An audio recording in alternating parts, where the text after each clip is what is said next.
Hello दोस्तों, PGD pharma channel पर आपका स्वागत है। आज हम एक इम्पोर्टेंट टॉपिक के बारे में डिस्कस करेंगे।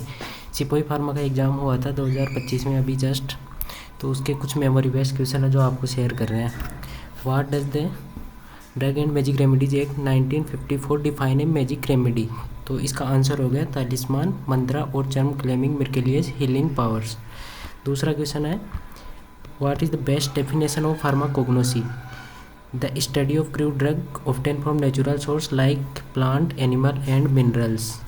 Third question है, which act in India primarily regulate drug to ensure their safety and efficacy? जो एक्ट इंडिया के अंदर है जो ड्रग की सेफ्टी और एफिकेसी को रेगुलेट करता है वो है drug and cosmetic act 1940।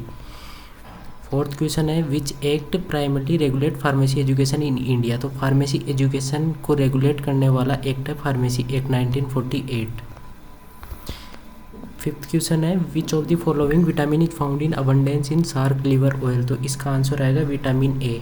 Shark liver oil के अंदर कौन सा होता है? विटामिन ए होता है। और कोड लीवर ऑयल के अंदर होता है विटामिन ए और vitamin D.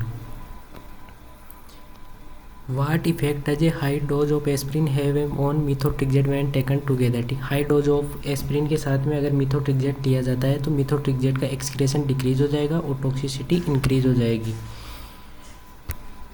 Which of the following natural substance is a cardiotonic? इस क्वेश्चन में मिस्टेक हो गई, इसमें आएगा नॉट ए कार्डियोटोनिक। तो ट्रिसरपिन कार्डियोटोनिक है, अर्जुना भी कार्डियोटोनिक है, डिजिटेलिस भी कार्डियोटोनिक है, लेकिन अलोय कार्डियोटोनिक नहीं आता, ये परगेटिव एक्शन देता है।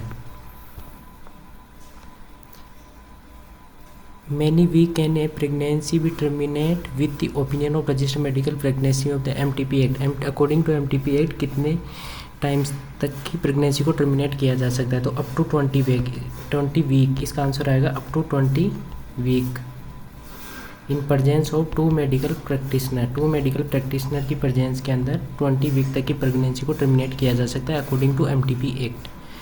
Which of the following is the best describe of hospital pharmacy? Hospital pharmacy की डेफिनेशन पूछा है इसके अंदर, a department with in a hospital that ensure safe and effective use of medication.